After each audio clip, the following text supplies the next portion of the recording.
వాటిల్లు. అంబేద్కర్ రాజ్యాంగం అవసరం. ఈ దేశానికి డాక్టర్ బాబాసాహెబ్ అంబేద్కర్ రాజ్యాంగం అవసరమని, అంబేద్కర్ ఆశయ సాధనకు మేమంతా కృషి చేస్తామని ప్రజా విజయం పార్టీ వ్యవస్థాపక అధ్యక్షులు పి షణ్ముఖరావు అన్నారు. అంబేద్కర్ కూడలిలో గల ప్రజా గ్రంథాలయంలో శుక్రవారం ప్రజా విజయం పార్టీ ఆధ్వర్యంలో క్యాలెండర్ ఆవిష్కరణ జరిగింది. ఈ సందర్భంగా ప్రజా విజయం పార్టీ వ్యవస్థాపకులు షణ్ముఖరావు మాట్లాడుతూ, బడుగు బలహీన వర్గాల అభ్యున్నతే లక్ష్యంగా డాక్టర్ బాబాసాహెబ్ అంబేద్కర్ ఆశయాలే స్ఫూర్తిగా ప్రజా విజయం పార్టీ ఆవిర్భవించిందని స్పష్టం చేశారు. పత్రికా ప్రతినిధులకు నమస్కారాలు. ఈరోజు భారతదేశంలో జరుగుతున్నటువంటి పరిణామాలు మీ అందరికీ తెలిసినవే, కొత్తగా చెప్పేది ఏమి లేదు. ఈ పరిణామాలకి సరైనటువంటి ఆల్టర్నేషన్ ఏంటి అనేది ఆలోచించేటప్పుడు మా రాజ్యాంగం అనేది చాలా పవిత్రమైనది.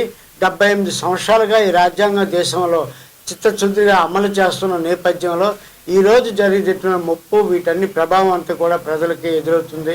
ఈరోజు ప్రజల్లో ఉన్నటువంటి ఐక్యతను చెడగొట్టే భావాలు ఇవన్నీ కూడా ఉన్నప్పుడు అంబేద్కర్ రాసినటువంటి రాజ్యాంగంలో ప్రధానమైనటువంటి లౌకిక రాజ్యాంగంలో ఉన్నటువంటి ప్రాథమిక హక్కులను కూడా హరించే పరిస్థితి. అంబేద్కర్ ప్రజలందరికీ విద్య, ప్రజలందరికీ వైద్యం, ప్రజలందరికీ ఉపాధి, పని హక్కు, మహిళలకి సంపూర్ణ పురుషులతో పాటు సమాన హక్కులు ఇవ్వాలని, అలాగే సామాజిక న్యాయం అనేది జరగాలని, ఇవన్నీ ప్రాథమిక హక్కుల్లో పెట్టమంటే మన పాలకవర్గం వాటిని వెనక్కి నెప్పి దాన్ని ఆదేశ సూత్రంలో పెట్టి ప్రజలకు దూరం చేసింది. కాబట్టి ఈ రోజు ఉన్నటువంటి పరిస్థితుల్లో అంబేద్కర్ రాజ్యాంగాన్ని, అంబేద్కర్ ఆశా స్ఫూర్తిగా మేమంతా పనిచేయాలని ఈ రాజకీయ పార్టీ పెట్టడం జరిగింది. అంతే తప్ప వేరే ఎమ్మెల్యేలు, ఎంపీ అయిపోవాలంటే దురాస్తం మేము పెట్టడం లేదు.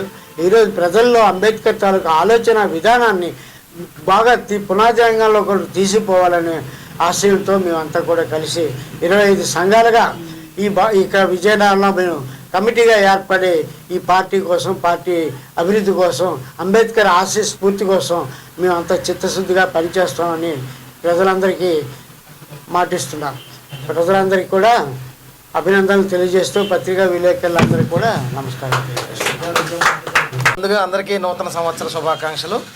ఈరోజు ప్రజా విజయం పార్టీ ఆధ్వర్యంలో చేస్తున్నటువంటి క్యాలెండర్ ఆవిష్కరణ కార్యక్రమంలో ముఖ్యంగా ఈరోజు రాజ్యాంగం గురించి, రాజ్యాంగం పైన జరుగుతున్న దాడి గురించి చర్చించుకోవాల్సినటువంటి అవసరం ఉంది.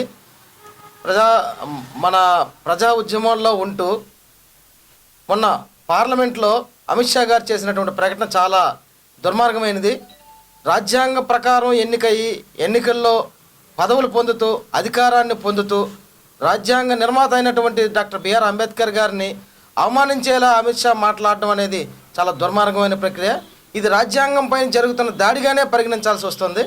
కాబట్టి రాజ్యాంగాన్ని పరీక్షించుకోవాల్సినటువంటి బాధ్యత అధికారులది, ప్రజలది, ప్రతి ఒక్కరిది. ఎందుకంటే ఆ రాజ్యాంగం ప్రకారమే మనం నడుస్తున్నాం కాబట్టి, ఆ రాజ్యాంగం ప్రకారమే శిక్షలు ఉన్నాయి కాబట్టి, ఆ రాజ్యాంగం ప్రకారమే పదవి, ఎన్నికలు, ఎలక్షన్స్ ఉన్నాయి కాబట్టి వాటిని రక్షించుకోవాల్సినటువంటి అవసరము, బాధ్యత ఉన్నాయి.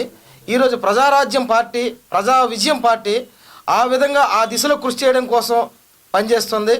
సమీకృతం చేసి ప్రజలందరినీ, చిన్న చిన్న పార్టీలు సమీకృతం చేసి ప్రజా విజయంలో కలుపుకొని ప్రజలు రాజ్యాంగాన్ని రక్షించే దిశగా ఏర్పాటు చేసుకునే దిశగా ప్రజా విజయం పార్టీ వెళుతోంది.